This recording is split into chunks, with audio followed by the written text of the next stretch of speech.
Hello friends, welcome to coding beauty channel.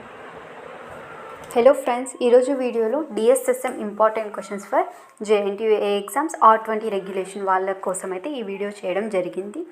So డిఎస్ఎస్ఎం చాలా easy subject, మీరు 1 day before అయినా కూడా ఈ ఎగ్జామ్ కోసం ప్రిపేర్ అవ్వచ్చు.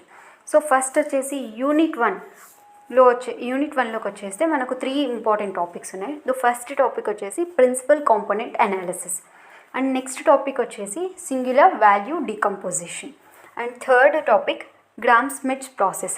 సో ఈ 3 టాపిక్స్ మీరు ప్రిపేర్ అయితే మీకు 10 మార్క్స్ ఒక ఎస్సే మీరు డెఫినెట్లీ అటెంప్ట్ చేయగలరు. 10 మార్క్స్ క్వశ్చన్ మీరు ఒకటి అటెంప్ట్ చేయగలరు.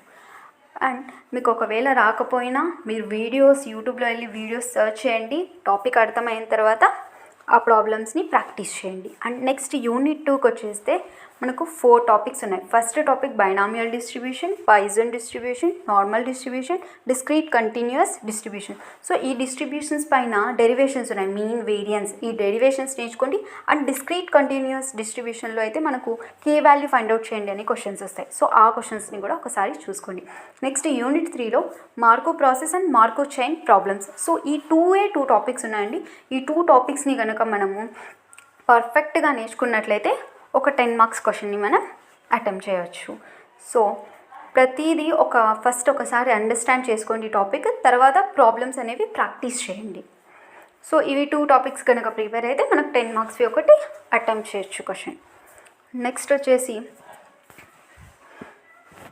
యూనిట్ 4కి వచ్చేస్తే కొంచెం టాపిక్స్ అయితే చాలానే ఉన్నాయి, కానీ ఫస్ట్ వినండి topics. Marginal conditional probability distribution మీద ప్రాబ్లమ్స్ ఉంటాయి, joint probability distribution and partial multiple correlation, Kullback Leibler divergence. So ఈ టాపిక్స్ మీద అయితే క్వశ్చన్స్ రావచ్చు, కానీ కొంచెం చాలా ఎక్కువ టాపిక్స్ ఉన్నాయి. సో అయినా మీరు ఇవి ప్రిపేర్ అయితే కనుక ఈ టాపిక్స్ మీరు 4th యూనిట్ నుంచి వచ్చే క్వశ్చన్ని కూడా అటెంప్ట్ చేయొచ్చు. అండ్ నెక్స్ట్ యూనిట్ 5లో వచ్చేసి 3 టాపిక్స్ ఉన్నాయండి. First topic problems on KKT condition, కుషాల్ conditions and optimization, maxima minima problem ఇచ్చి అది మ్యాక్సిమానా మినిమానా ఆప్టిమైజ్ చేసే అలా ప్రాబ్లమ్స్ కూడా వస్తాయి. నెక్స్ట్ లీనియర్ రిగ్రెషన్ ప్రాబ్లమ్స్ అనేవి ఉన్నాయి థర్డ్ టాపిక్ అయితే. సో లీనియర్ రిగ్రెషన్ మనకు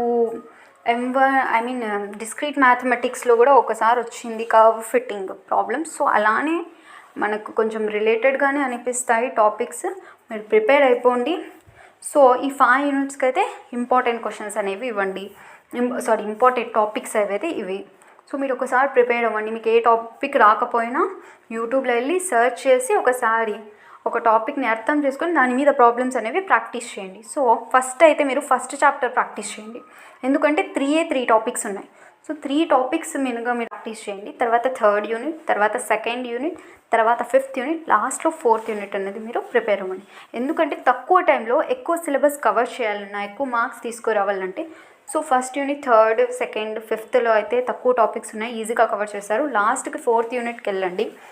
అండ్ ఈ వేలో కనుక మీరు ప్రిపేర్ అయితే డెఫినెట్లీ మీరు జేఎన్టీయూఏ April 29th స్టార్ట్ అవుతుంది డిఎస్ఎస్ఎం ఎగ్జామ్. ఆ ఎగ్జామ్ని అయితే మీరు 100% క్లియర్ చేయగలరు ఫ్రెండ్స్.